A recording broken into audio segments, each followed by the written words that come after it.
guys, and welcome back to my channel. We're continuing on with our Quilting 101 series today with free motion quilting. Now this is probably one of the most highly requested ones that I've had. Lots of people want to know how to do it, and I'm a big advocate for quilting your own quilts. Not only is it less expensive, but I love the fact that I have made my quilts from beginning to end, and that's not to put down any long arm quilters out there, because they do absolutely beautiful and amazing work. And if I were to be doing a wall hanging or something where I really wanted to showcase the quilting, then I would probably go that route. But for most of my quilts, I give them away as gifts to family. We keep some of them, and so I just like to go ahead and quilt my own quilts. It's actually also really fun. I know it kind of sounds a little scary, but it's probably one of my most favorite parts of quilting. So for this, we're going to be using our Meander gloves, and I mentioned these in my first supplies video.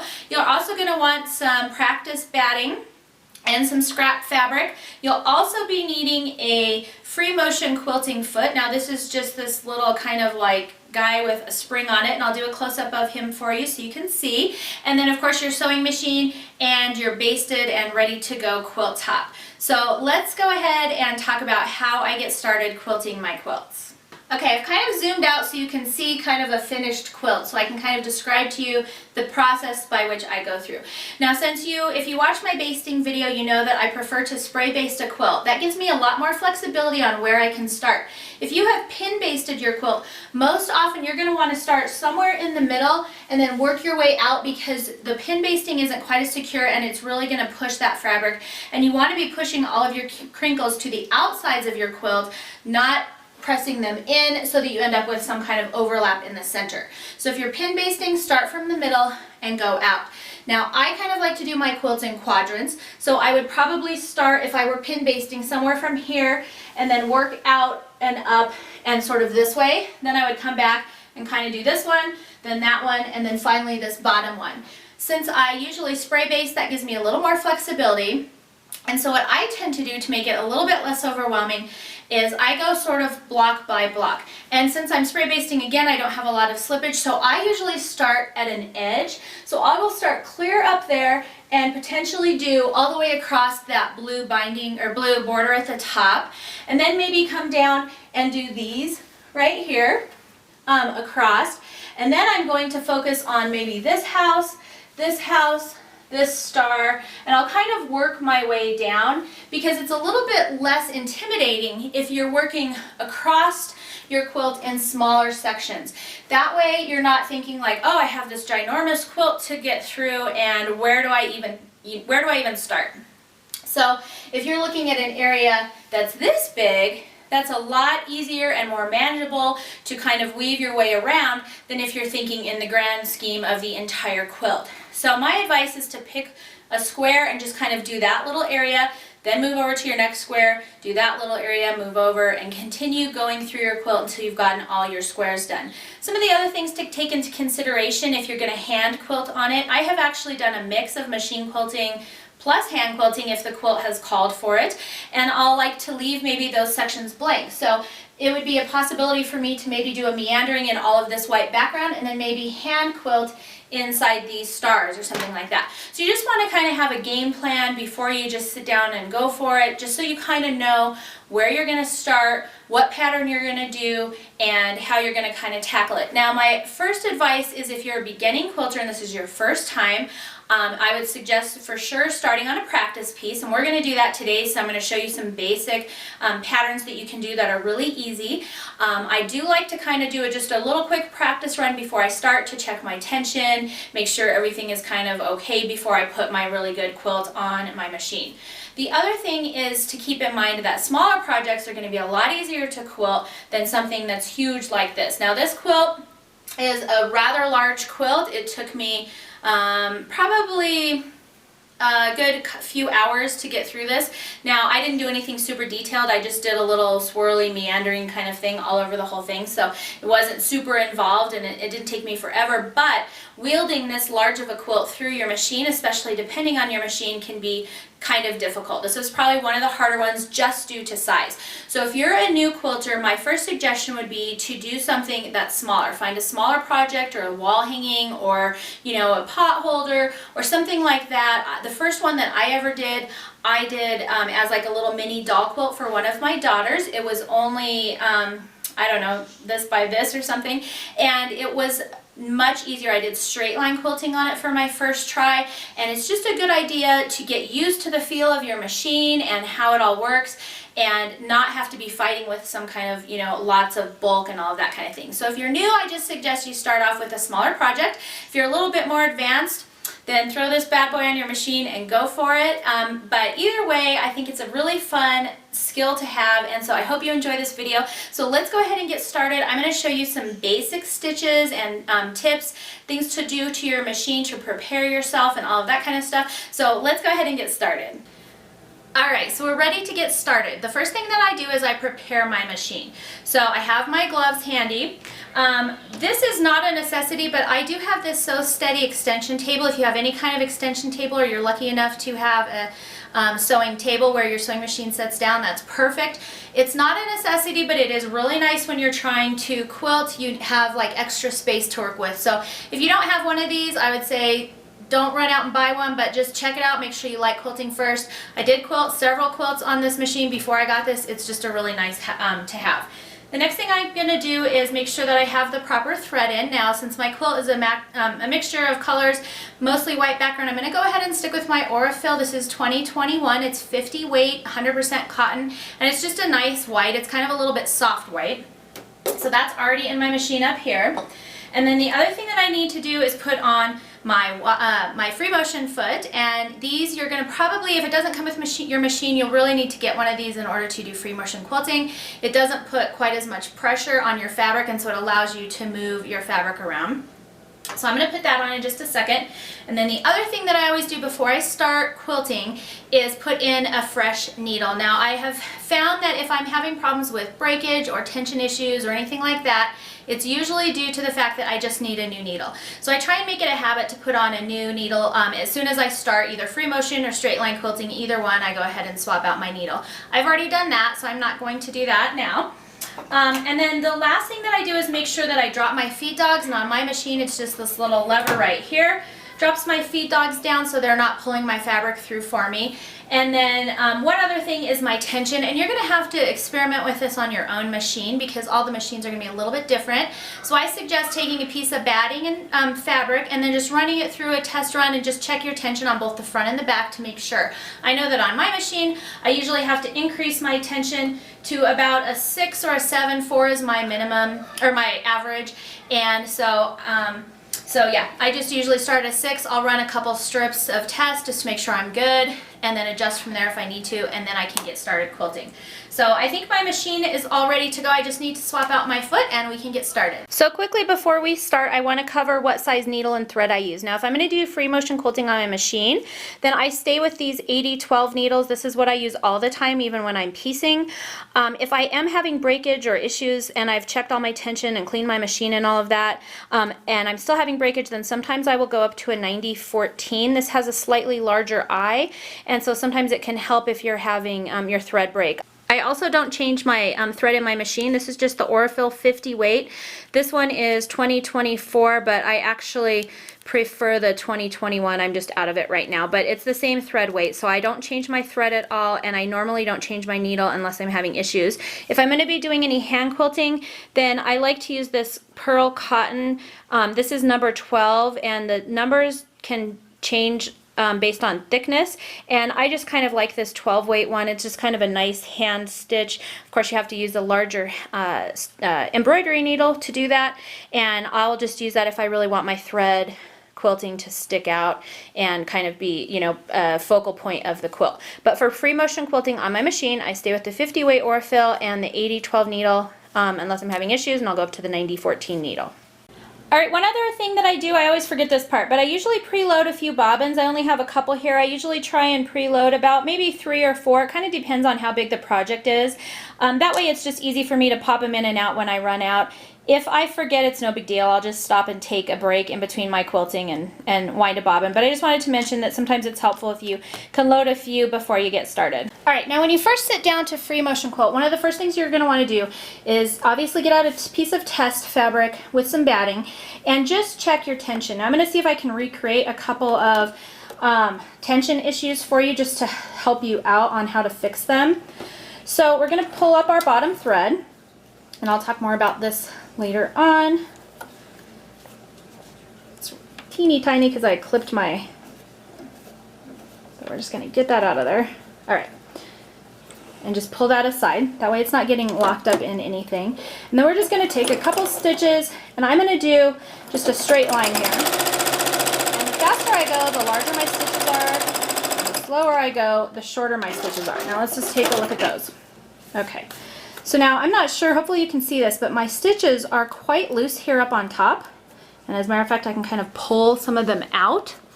And that means that my thread tension on my top thread is too loose. It's just getting pulled. It's not, and you'll have that on the back side as well, where you'll see a line across here, and I think it's kind of hard to tell, but the line across the back is just a straight line of bobbin thread, and my top thread isn't even hardly getting pulled through. So if that's the case, you're going to want to increase your tension a little bit. Now my machine is all automatically set at a 4, and so I would normally suggest that you just start wherever your standard setting is on your machine and then go up or down from there with your tension until you get something that's going to work. So I went ahead and put mine back at a 4, and let's see if that looks a little bit better.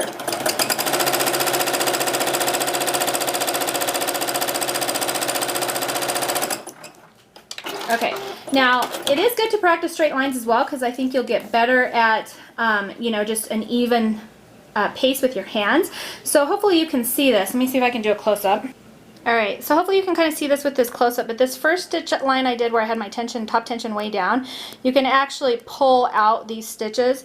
Now this one's back on my regular tension setting, and you can't. They're nice and tight, and they're even kind of small because I was going really slow. But that's what you want. You want like a nice even stitch length. You want it to look just like it would be if you were piecing or anything like that. You don't want any skip stitches or ripples or anything like that. Alright, now we're going to take a look at some speed issues, and this is probably where you're going to have most of your problems. Once you get your tension resolved, if you also are having tension issues like your bobbin is having problems, I would honestly just pull it out and try and rethread your bobbin. A lot of time you just don't have your bobbin in properly, and that can cause issues as well. Alright, so let's just see if I can show you what it looks like if you're going too slow versus too fast. I'm going really slow, so my stitches are going to be super small. And as you can see, when I took off here and I started going too fast, these stitches are just like having a hard time staying in. I mean, I was just going way too fast. So you don't want that. Now down here, they're teeny tiny, and you can't even like get them out. If you have to pick your stitches for any reason, you are not going to want to deal with this. So the best thing to do is to try and come up with a nice even stitch length like I kind of did here on the center one, kind of like what your machine would do if it were pulling the fabric through on its own.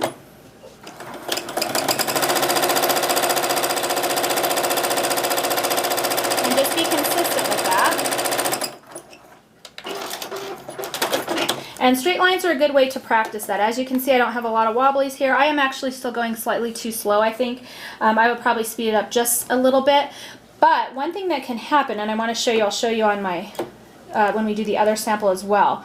But if you are going to be going around a curve of any type and you're going too fast,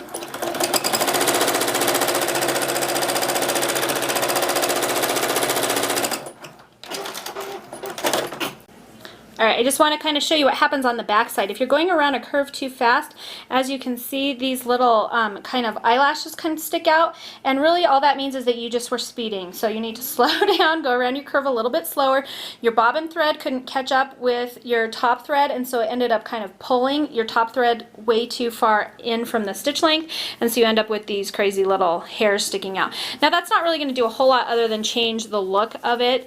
As you can see from the front end, it actually doesn't look too bad. You can kind of see down here on the bottom a little bit where it got pulled slightly, but it's not like a huge deal. You just want to take a look when you're going around your curves and just make sure that you're checking your top and back of your fabric to make sure that you're kind of going at a nice consistent speed. The other thing I will often do is clean out my machine beforehand, and that means taking off my faceplate here, getting all of the fuzzies out and all of that kind of thing to make sure that my machine is nice and clean and ready to go. And then I do load a few bobbins. If I'm having troubles with bobbins, I will take them out, put them back in. So top thread tension, bobbins, new needles are my tips for you as far as just troubleshooting if you're having, issues with thread breaking and tension problems and things like that. Alright, so let's go ahead and get started on our sample. Alright, so we've got our machine all set up, and I've put dark thread in just so that you can see it, and I put some white just fabric on top of some batting so that I can have a practice piece. And I would suggest you do this as well. It's a great way to kind of get the feel of it. It's a lot easier to practice on a smaller piece. Now as you get towards larger quilts, it will be more difficult, so I suggest you kind of start small. If you're going to pin baste your item, then I would start quilting somewhere in the middle and then work your way out towards the edges so that you're pushing your fabric out. If you've spray basted like I have, you can kind of start wherever you want. It doesn't really matter. So I'm going to tell you a couple things to hopefully help you out. My mantra while I am free motion quilting is fast foot, slow hands. And that means that with my pedal down here, I am going to pedal to the metal all the way down as fast as it will go, but my hands I'm going to try and keep in a slower motion. Now the faster that you move your hands, the larger your stitches will be. The slower you move your hands, the shorter your stitches will be. And the goal here is to get an average stitch length so that it's kind of consistent all over, just like if you were to be sewing normally. So I'm going to just kind of get started here on the edge of my project. And the first thing that I'm going to do is drop my presser foot. Now since this is a free motion foot, as you can see, I still have a lot of flexibility. I've also dropped my feed dogs, so they are not going to be participating in this activity. Now the first thing that I want to do is drop my needle and pull up my bobbin thread. And if you just kind of yank on it a little bit there, you can hopefully see this bobbin thread coming up out of the bottom. So hopefully you can see right here I've got my bobbin thread pulling up, and I just pull those out of the way. And then the first thing I do is just take a couple of stitches to just kind of lock it in place. Now we're going to do just a simple pattern here of a U shape. So I'm going to just be going down and practicing a U, coming back up, another U, down. And we're just going to do that all the way across this first piece just to kind of get the feel of our project. So here we go.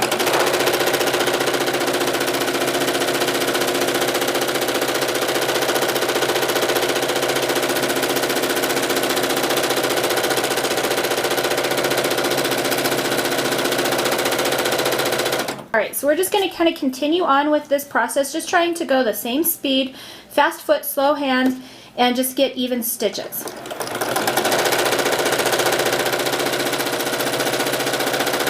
I'm at my line here, so I'm actually going to come down. Now we're going to try and go the other way, and I want you to do this as well.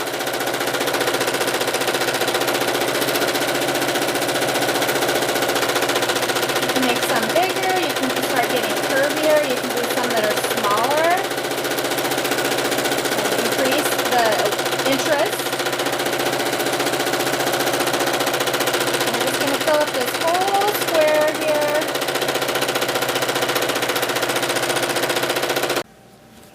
We're going to just try and fill up this whole square here with just these little swirls, and you can start making them different sizes.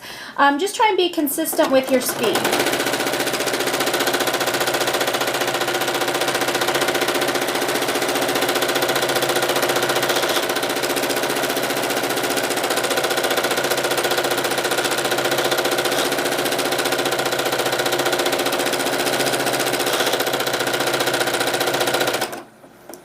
Alright, now another thing that's good to practice on your practice piece is stopping and starting, because you will have to stop and start throughout your quilt just to move things around and readjust your hands.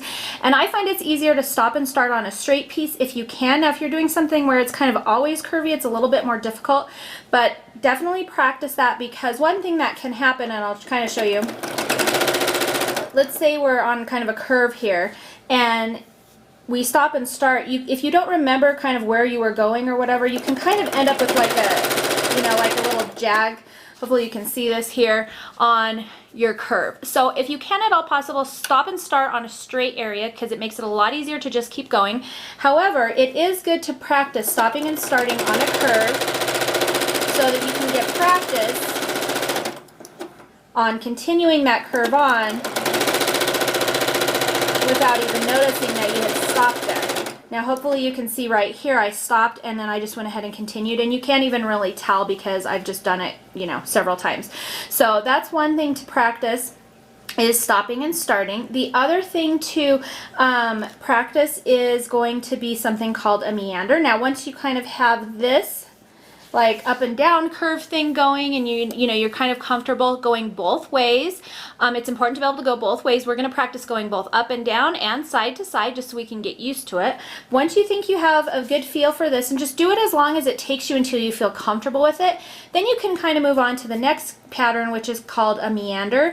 All right, so on our practice piece, we're going to try and kind of do the meandering in this quadrant over here. And so we're just going to kind of go wave back and forth until we feel like we've covered it sufficiently. You can just practice going in both directions, and you can make them smaller or larger. I think at first it's a little bit easier to make them a little bit smaller than it is to try and cover a large area. I find that when you're going over a large area, you tend to want to move your hands faster, and then you start getting larger stitches, and you start getting those eyelashes on the back and whatnot. The other thing, at least for my machine, and you're going to want to see if this is true for yours, but when I stop my foot pedal, my machine will still take one more stitch past that point. And so if I am not holding my quilt down for that one extra stitch, then I'll get a huge stitch, and it could be in any direction that my quilt has pulled it.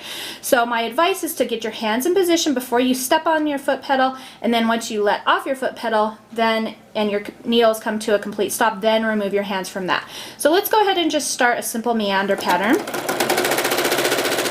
I'm just going to kind of work my way around. I'm not really going in any specific direction. I want to kind of come back down here to the bottom and get this filled in.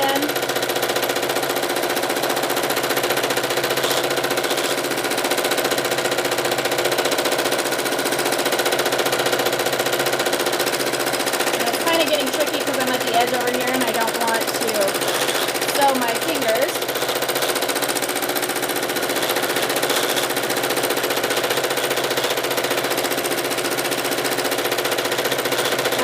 In a spot like this where you're tight, just come back out. It's okay. Keep going.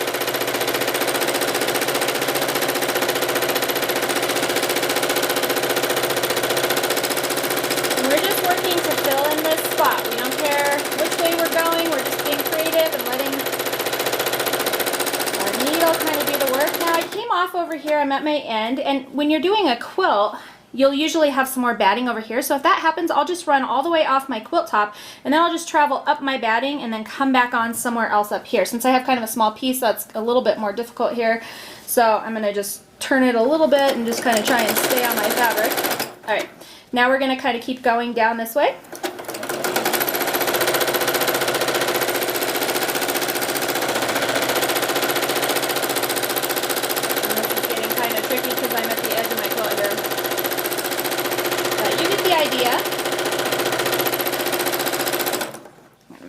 This way because I think it'll be easier. And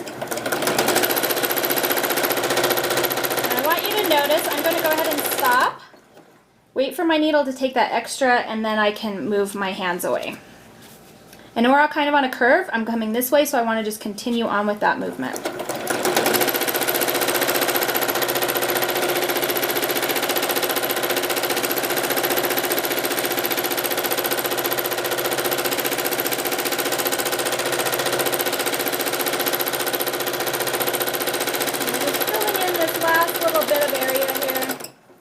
Good to go.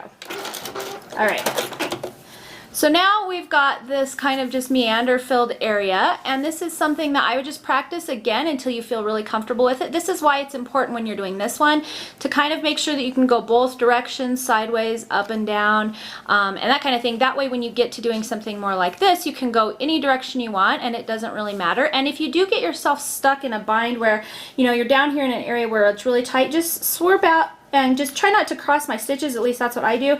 I just try and, you know, keep on going. So worst case scenario, if you run over your stitch or cross over, I mean, I don't think it's the end of the world. Some people will pick that out. I'll usually just leave it and keep on going because, yeah. Now, the next thing that I like to practice, and I think would be good for you as well, is called loop. I call them loop-de-loos. They're very easy to do, and they're also another fun way to go about quilting a project. And these ones are really nice for just if you're filling in like a specific area or whatever. They're really easy to kind of keep track of. So we're going to do this quadrant down here now, this square down here, and we're going to do loop-de-loos. And kind of what I'm going to do is come down, do a loop, come back, do a loop, come down, do a loop, and we're just going to do that all the way across until we get over here, and then we'll just come down and just keep going. So let's just see what that looks like. Now again, I'm going to go ahead and pull up my thread. Since this is a sample piece, you know, I don't really have to do that, but it's a good practice to get into. And this is how also you're going to stop and start if you run out of bobbin in the middle of a project, and we'll kind of do that as well. Okay, so we're just going to start up here at the top and make almost like an S shape.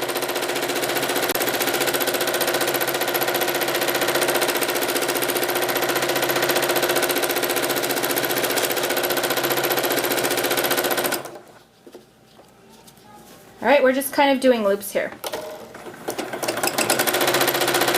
So the loops are great because if you end up getting yourself in a jam, you're not really locked into a direction with the loops, so you can kind of go any direction you want and still get yourself out of your pickle there. Now, as you can hopefully see, this is live speed. I haven't speeded anything up. So I'm trying to go slow with my hands, and my foot is pedal to the metal down there.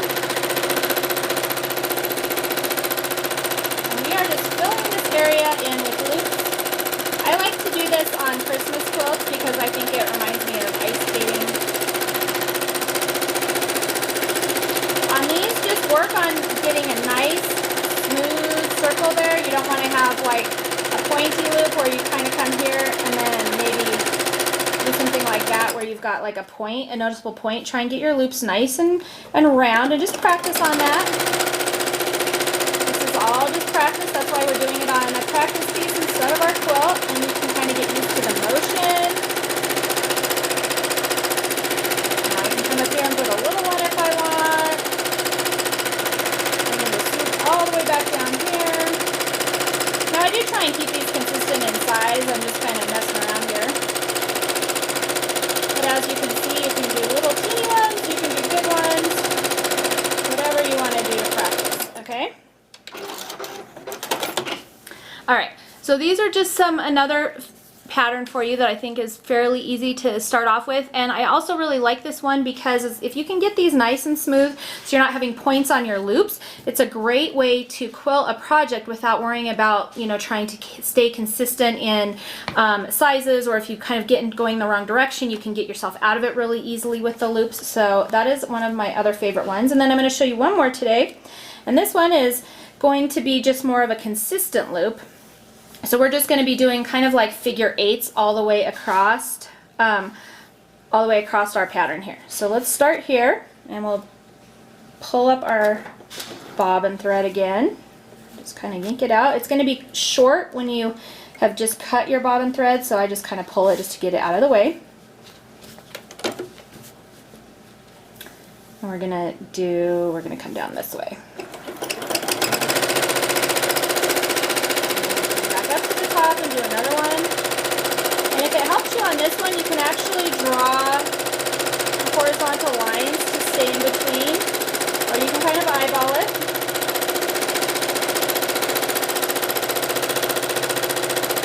And you can also make these larger if you want to cover a larger area. It might be kind of dependent on the size of your quilt. If you have smaller areas, this might be good to do on a smaller section. If you have something where it's larger, you can certainly make these you know, like even taller if you want. You can come clear down here and clear up here, so it just kind of depends on what you need. So let's try that.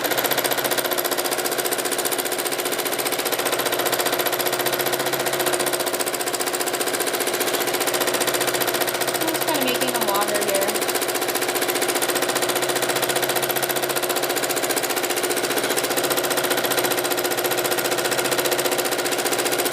I do much better when I have a little bit more quilt to hang on to, and you will too. This little piece can be tricky.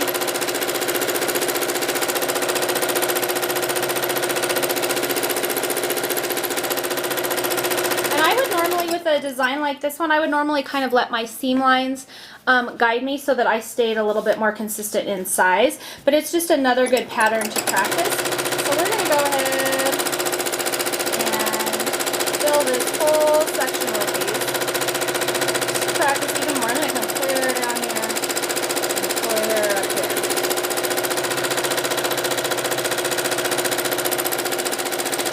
a guide to follow, like your seam line, or you can even draw lines on top of your quilt. It'll make your loops more consistent.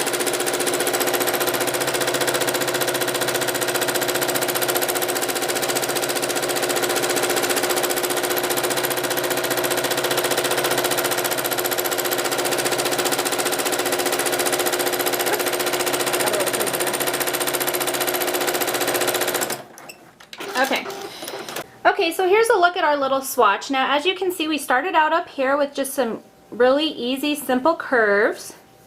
And then as we got more brave, we practiced going the other way. And then we started making them a little curvier maybe and a little bit different in size just to create some more added visual interest. And then we came over here to do a simple meandering shape, and we just worked our way all around here. And you can really go in whatever direction you want with this meander. I will tell you it's a little bit easier to get stuck with a meander sometimes because you could work yourself down into like a corner, say over here, and this piece might already be done. So just keep an eye out when you're meandering. You can kind of, you don't want to go in rows because then it's really obvious that that's what you did. Like right here, you can kind of see that I did a row.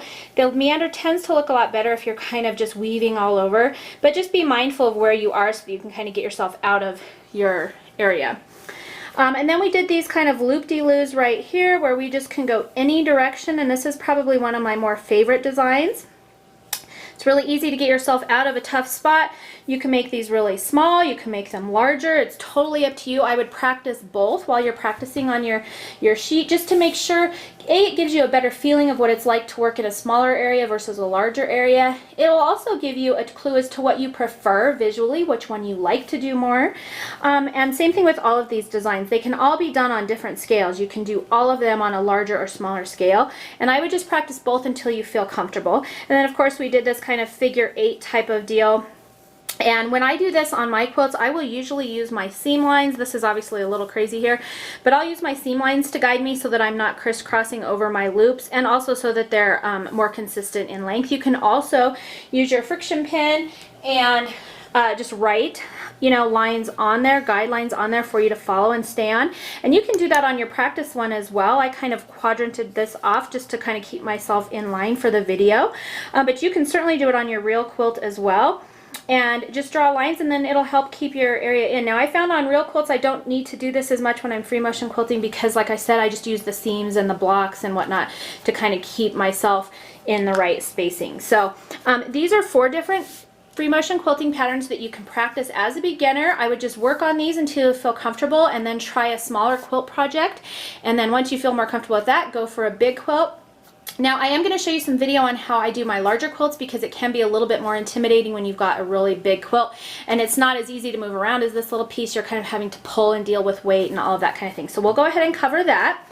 And then I also want to touch on my back side. Keep an eye on your back side. I'm not sure if you can see this, but I have a lot of little eyelashes, and that's just because I was going too fast. So for your purposes, for the video, I'm kind of like hurrying, trying to get things done. For your purposes, you're going to want to take your time and just remember the fast foot, slow hands mantra. Just kind of keep chanting that over until you get used to going a relatively consistent speed.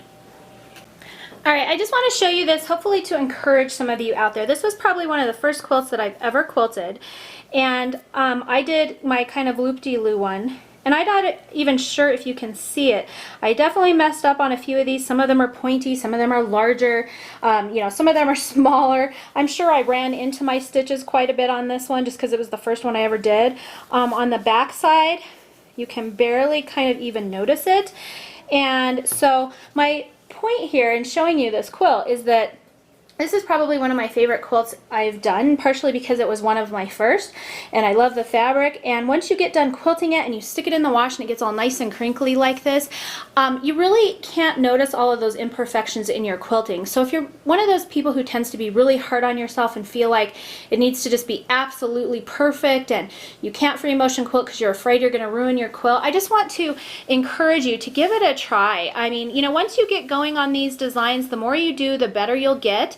And like I said, once you wash it and it gets all nice and crinkly and all of that, it's really, really hard to even notice if you've messed up, or, if this loop is bigger than this loop, or if they're too far apart or too close together. And I'm sure I had all of those mistakes on this quilt as a whole. And like I said, you can't even really notice it once it gets washed and used. And people who are looking at these, unless you're going to be, entering this into some kind of a quilt competition, you're going to be giving these to friends and family and using them yourselves to cuddle up with. People are not going to sit there and look and say, oh, her stitch length varies from this one to this one, or any of those kinds of things. So I really, really want to encourage you to give free motion quilting a try. I know it sounds a little bit scary, but it's actually super, super fun, and the more you do it, the better you'll get at it, and I think you'll really enjoy it. It's one of my favorite processes of the quilting, whole process, and so I just want to encourage you to take it easy on yourselves. Give yourselves the allowance to make mistakes, because you will. I don't think I have quilted an absolutely perfect quilt yet. This is all done, by my hands and my machine, and that makes it special for me. Hey, I hope you enjoyed this video, and as promised, I have another fun giveaway for you. So Fat Quarter Shop is sponsoring a giveaway for this really cute Tart thread set. It's by Aurifil thread. It's 50 weight. It's my favorite thread. I use it on all of my projects for piecing, quilting, and everything. And so if you'd like to enter to win that, I'll put a link to my blog post below, and you just want to head over there and enter to win. So I hope you enjoyed this video, and I will see you for the next one.